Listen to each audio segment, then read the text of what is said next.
Et si le Burkina Faso devenait le modèle à suivre pour tout le continent africain?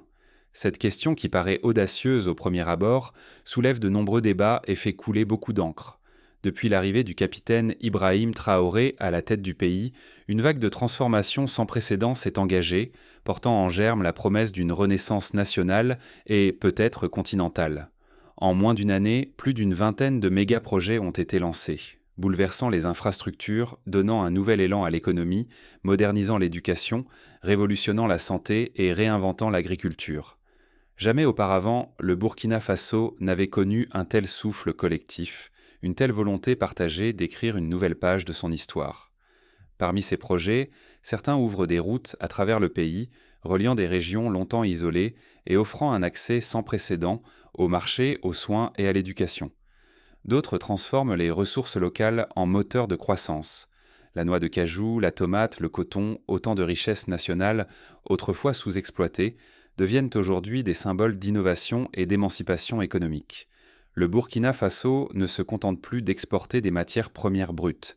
Il les transforme sur place, créant ainsi de la valeur ajoutée et des emplois. Mais le mouvement ne s'arrête pas là. L'ambition va jusqu'à redéfinir l'identité burkinabé.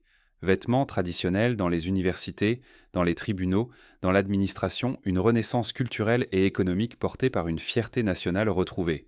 Là où jadis le port du costume et de la cravate témoignait d'une certaine aspiration à l'occidentalisme, aujourd'hui, le faso d'Anne Fanny et le pagne africain s'imposent comme les emblèmes d'un pays qui choisit enfin de s'assumer. Le 25e projet incarne cette réussite. Il a généré près de 4 milliards de dollars en une seule année, preuve éclatante de l'impact de cette dynamique, et positionne le Burkina Faso comme un acteur incontournable sur la scène africaine. C'est un chiffre qui fait rêver, mais qui traduit surtout une détermination à rompre avec la fatalité de la pauvreté et à inscrire le pays dans le cercle des économies émergentes. L'enjeu, pourtant, reste colossal. Si ces efforts échouent, le pays risque de retomber dans la dépendance et la stagnation. Mais si la réussite se confirme, le Burkina Faso pourrait bien ouvrir la voie à une nouvelle ère de souveraineté et d'espoir pour toute l'Afrique. Il s'agit là d'un véritable pari sur l'avenir, comparable à ceux qu'ont connus d'autres nations en quête d'un destin hors du commun, comme la Corée du Sud après la guerre de Corée, ou plus récemment le Rwanda après les années 90. Comment ces projets ont-ils été conçus et mis en place avec une telle rapidité? Plongeons dans les coulisses d'une transformation qui défie tous les pronostics. Pour comprendre, il faut d'abord revisiter le contexte, les douleurs du passé et les espoirs déçus qui ont précédé cette métamorphose. Avant l'audace, il y avait la crise, et le doute persistant collait à la peau du Burkina Faso. Souvent dépeint comme l'un des pays les plus pauvres d'Afrique de l'Ouest, le Burkina Faso semblait figé, suspendu dans le temps. Les routes défoncées coupaient les villages du reste du monde, les écoles débordaient d'élèves, les hôpitaux manquaient de tout, et l'électricité n'arrivait qu'en pointillés. Des millions de Burkinabés, chaque jour, jonglaient avec les pénuries et l'incertitude. La sécheresse des années 80 a laissé des traces durables, tout comme les crises alimentaires successives qui ont poussé de nombreuses familles à l'exil rural ou à l'émigration vers la Côte d'Ivoire, le Ghana ou l'Europe. L'économie, fragile et tributaire d'une agriculture soumise aux caprices du climat, échouait à nourrir la majorité ou à offrir à la jeunesse des emplois dignes. Les jeunes diplômés, chaque année plus nombreux, se retrouvaient confrontés à un marché du travail saturé, sans perspective d'avenir. L'espoir s'amenuisait, la santé et l'éducation restaient un privilège, les villages s'enfonçaient dans l'isolement et l'avenir semblait se dessiner ailleurs, au-delà des frontières. Beaucoup rêvaient trop de partir, prêts à tout risquer pour tenter leur chance, parfois au péril de leur vie, sur les routes de la migration clandestine. Pendant des décennies, le pays dépendait presque entièrement de l'aide internationale et des importations. Cette dépendance étranglait toute velléité d'autonomie ou d'innovation. L'élan national, bridé, semblait condamné à l'immobilisme. À titre de comparaison, dans les années 70, le Japon post-guerre avait réussi à imposer sa propre voie en misant sur l'éducation et l'industrie, tandis que le Burkina Faso, lui, restait prisonnier d'un cercle vicieux d'assistance extérieure. Puis, à la fin de l'année 2022, une rupture inattendue survient. L'ascension d'Ibrahim Traoré, jeune capitaine de l'armée, vient bouleverser le statu quo. Il porte une parole radicale. Il est temps de reprendre notre destin en main, de miser sur le génie local et de bâtir un modèle qui échappe à la tutelle extérieure. Ce discours trouve un écho puissant auprès d'une population fatiguée des promesses non tenues et avide de changement. Très vite, le nouveau leader affiche une ambition sans précédent: autosuffisance, justice sociale, réhabilitation de l'identité nationale. Il promet de transformer le pays en profondeur, mais les défis restent vertigineux. Le Burkina Faso fait alors le choix de la rupture, un choix qui n'est pas sans rappeler celui de Thomas Sankara, héros national des années 80, qui avait lui aussi tenté, en son temps, de mettre l'accent sur l'autonomie alimentaire et l'émancipation culturelle. Sans un choc profond, la jeunesse continuerait de fuir, l'économie resterait exsangue et la dépendance aux puissances étrangères inévitable. Le temps de la résignation est révolu, mais le défi, immense: comment métamorphoser un pays en retard en un modèle africain d'innovation et de fierté? La question est posée et la réponse se construit jour après jour à travers des initiatives concrètes. C'est dans ce contexte brûlant que naissent les premiers méga-projets. Leur ambition: renverser l'ordre établi et prouver enfin que le Burkina Faso peut écrire sa propre histoire.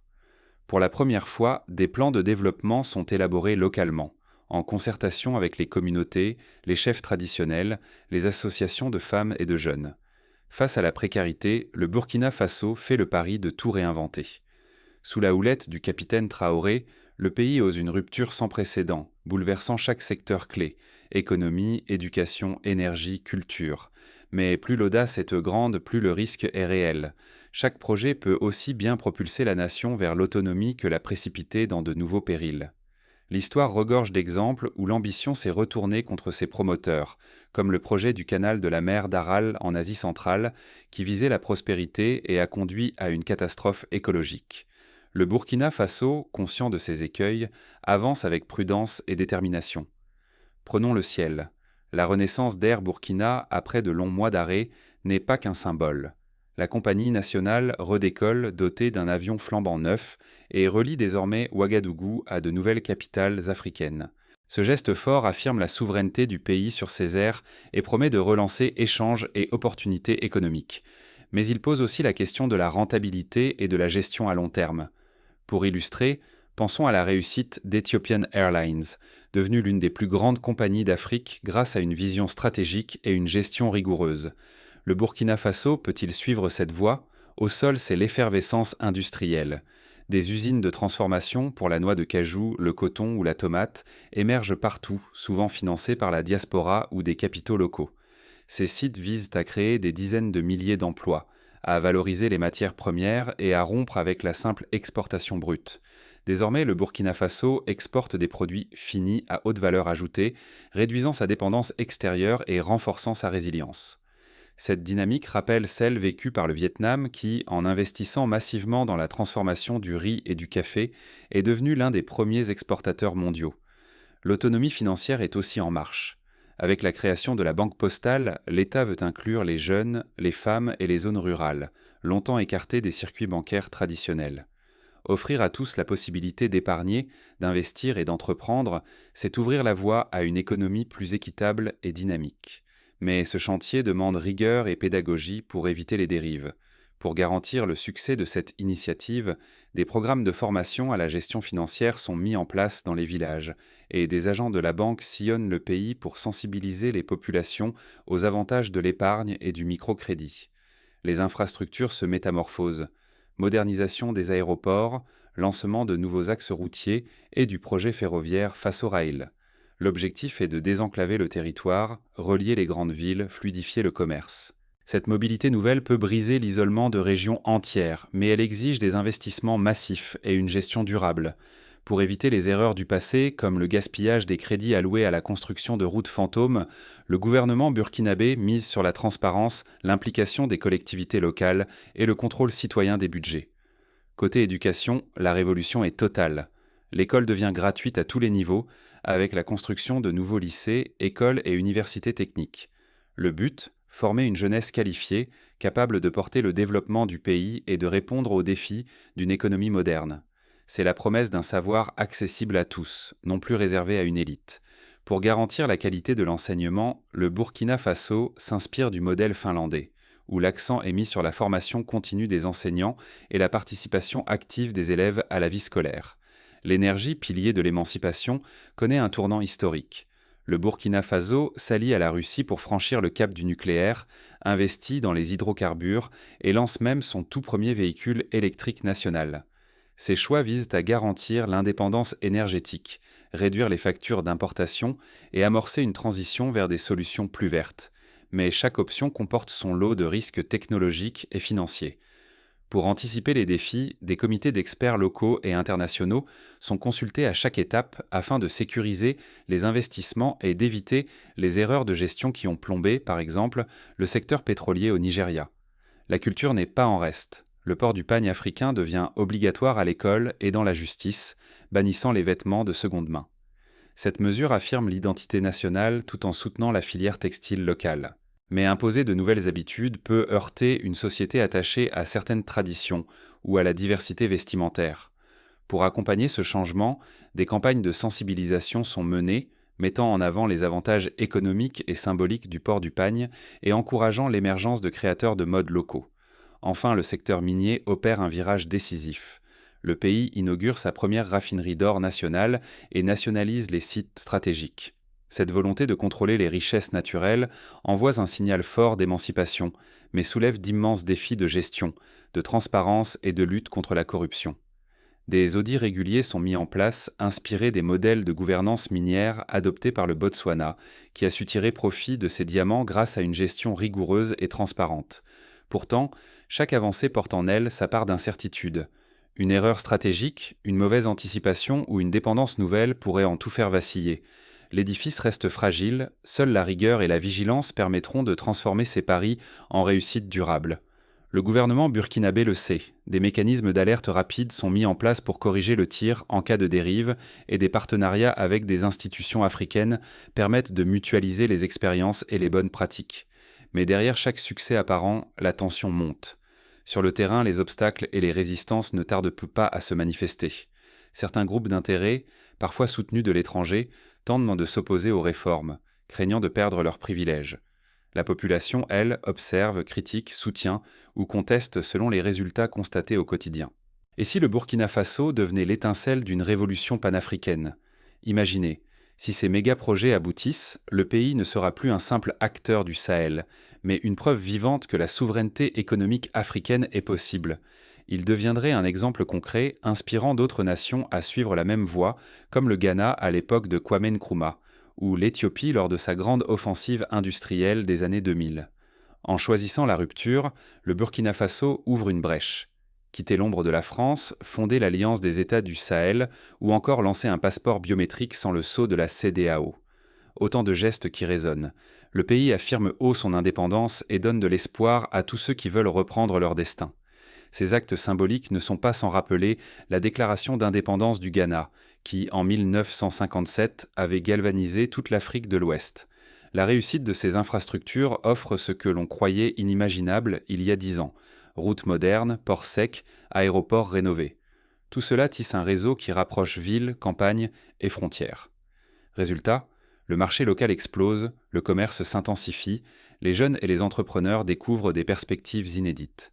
À Bobo Dioulasso, par exemple, de jeunes diplômés créent en quête des startups dans l'agroalimentaire, profitant de l'accès facilité aux marchés et aux financements locaux. Si le Burkina Faso tient ses engagements, il deviendra la locomotive du Sahel. Les voisins observeront, s'inspireront, peut-être oseront-ils, eux aussi, casser les chaînes des vieux schémas néocoloniaux. Le Mali, le Niger, la Guinée observent déjà avec intérêt les avancées burkinabées, et certains dirigeants africains n'hésitent pas à se rendre à Ouagadougou pour s'imprégner de ce nouveau modèle. Mais la route est semée d'obstacles. Corruption, sabotage, isolement diplomatique, autant de menaces qui planent. Un échec isolerait le pays, ruinerait ses acquis et découragerait toute future tentative d'émancipation régionale.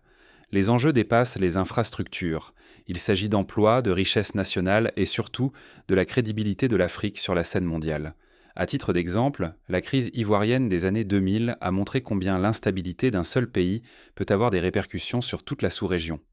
Ce que le Burkina Faso gagne ou perd aujourd'hui influencera les stratégies de dizaines de pays africains. Leur autonomie, leur prospérité, leur confiance collective sont en jeu. Ce moment n'est pas seulement un carrefour pour Ouagadougou, il engage tout le continent. Les décisions prises aujourd'hui façonneront l'Afrique de demain, tout comme le plan Marshall a redessiné l'Europe après la Seconde Guerre mondiale. La transformation du Burkina Faso n'est donc pas un simple pari national, mais un test grandeur nature pour tout un continent.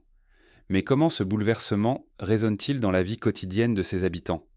Pour le comprendre, il faut regarder du côté des marchés, des écoles, des hôpitaux, des familles rurales et urbaines. Le Burkina Faso écrit aujourd'hui un nouveau chapitre de son histoire. Chacun d'entre vous peut y laisser son empreinte. Au marché de Ouagadougou, Awa, vendeuse de tomates, peut désormais vendre ses produits à un prix juste grâce à la nouvelle usine de transformation qui achète sa production et réduit les pertes post-récolte. À Kaya, Moussa a pu suivre une formation technique et décrocher un emploi dans la construction d'une nouvelle route, assurant ainsi l'avenir de sa famille.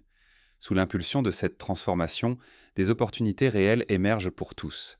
Jeunes diplômés entrepreneurs, membres de la diaspora ou voisins africains. Les centres techniques fraîchement ouverts appellent les jeunes burkinabés à se former dans les métiers de l'agriculture, du bâtiment, de l'énergie et des technologies numériques. Ces secteurs, en pleine mutation, réclament passion, innovation et compétences pour bâtir l'avenir. Pour encourager l'innovation, des concours nationaux de start-up sont organisés, récompensant les projets les plus prometteurs et leur offrant un accompagnement personnalisé. Le levier décisif du changement, c'est l'investissement local. Désormais, chaque citoyen peut devenir moteur du développement, que ce soit par la souscription collective à de nouveaux projets, la création ou le renforcement d'entreprises, ou l'engagement dans des coopératives. À chaque niveau, votre action peut faire grandir l'économie et renforcer l'autonomie du Burkina Faso. Des plateformes numériques facilitent la participation citoyenne aux grands projets et des campagnes de sensibilisation encouragent les Burkinabés à consommer local. Pour la diaspora, le pays lance un appel. Rapatriez vos compétences, vos idées, votre énergie. Que vous soyez ingénieur, médecin, commerçant ou informaticien à l'étranger, votre expérience compte. Il ne s'agit plus seulement d'argent, mais de transmettre un savoir-faire pour accélérer la transformation du pays. Les entrepreneurs africains, eux, voient dans ce modèle burkinabé une inspiration. Miser sur ses propres ressources, c'est choisir la souveraineté. Des maisons du Burkina sont ouvertes dans les capitales étrangères pour faciliter le retour et l'intégration des talents venus de l'extérieur. Au cœur de cette dynamique se trouve le développement durable, la culture et le patriotisme économique. Les initiatives privilégient l'utilisation responsable des ressources, encouragent la consommation locale, valorisent les savoir-faire traditionnels. Ainsi, le Burkina Faso redéfinit son identité et s'affirme sur la scène africaine. À l'école, des programmes de sensibilisation à l'environnement et à la citoyenneté sont intégrés au cursus, préparant les jeunes à devenir des acteurs responsables. Mais l'histoire ne s'écrit pas sans risque. Rester simple spectateur, c'est laisser passer une chance unique. Chacun doit jouer son rôle. S'impliquer, c'est façonner une Afrique qui décide de son avenir, qui crée ses opportunités et qui s'affirme avec fierté. Pour soutenir cette dynamique, des réseaux de mentorat sont mis en place permettant aux jeunes de bénéficier de l'accompagnement d'aînés expérimentés dans leur domaine. Ensemble, c'est tout un continent qui peut franchir un nouveau cap porté par la solidarité, l'innovation et la responsabilité. La vraie question n'est plus de savoir si le changement est possible, mais de découvrir comment chacun de nous va y contribuer. Pour faciliter l'engagement, le gouvernement publie régulièrement des bilans d'étape et sollicite l'avis des citoyens lors de forums publics afin d'ajuster les politiques aux attentes du terrain. Mais derrière cette effervescence, des défis majeurs subsistent. Le succès dépendra de la capacité à surmonter les obstacles et à maintenir le cap des ambitions nationales. La sécurité menacée par des groupes armés dans certaines régions reste un enjeu crucial. Le Burkina Faso renforce alors la coopération régionale et investit dans la formation de ses forces de l'ordre tout en lançant des programmes de réinsertion pour les jeunes à risque. Qui aura la force de s'inspirer de ce qui vient de se produire? Le Burkina Faso vient de prouver à la planète entière qu'un bouleversement profond n'est plus un simple rêve, mais une réalité saisissable. Sous la conduite déterminée du capitaine Ibrahim Traoré, le pays a brisé les chaînes de la dépendance et misé sur ses propres talents, ses ressources et la détermination de son peuple. Des chantiers d'envergure ont émergé, industries novatrices, réseaux modernes, renaissance culturelle. Tout cela porté par la conviction d'être maître de son avenir. Le signal envoyé est limpide. Bâtir une économie robuste et équitable est possible grâce à l'autonomie et à la dignité retrouvée. Le Burkina Faso n'a pas attendu l'aide extérieure. Il a retroussé ses manches et ouvert un chemin inédit pour l'Afrique. Pourtant, cette métamorphose n'est qu'un point de départ. Le défi véritable s'adresse désormais à tous les citoyens et décideurs africains. Auront-ils l'audace, eux aussi, de rejeter l'immobilisme ? L'avenir du continent se joue aujourd'hui, dans chaque choix. Rester inactif, c'est accepter la dépendance, voir partir la jeunesse, subir les tempêtes sans y être préparé. Se mobiliser, en revanche, c'est ouvrir la voie à une Afrique fière, innovante, capable de créer des emplois durables, de garantir la paix et d'inspirer ses enfants. À chaque citoyen, à chaque dirigeant, de choisir son camp. Ce que le Burkina Faso a enclenché n'est pas réservé à une poignée de privilégiés. C'est une invitation lancée à toute l'Afrique, à croire en elle-même et à oser réinventer son futur. À chaque ambition correspond la responsabilité de penser collectif, de défendre l'honneur national, de bâtir un legs pour les générations futures.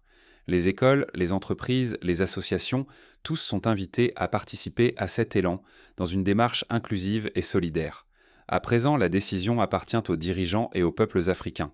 Auront-ils le courage de saisir cet élan, de s'unir pour bâtir un continent autonome, ou choisiront-ils d'être simples témoins de leur destin ?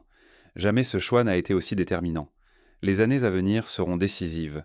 Elles diront si le Burkina Faso a ouvert une brèche ou si, au contraire, l'histoire se répète. Le chapitre qui s'ouvre au Burkina Faso concerne chacun d'entre nous. L'exemple est là, tangible, il montre que l'impossible recule devant la volonté partagée. Et si, demain, d'autres nations décidaient, elles aussi, de relever ce défi ?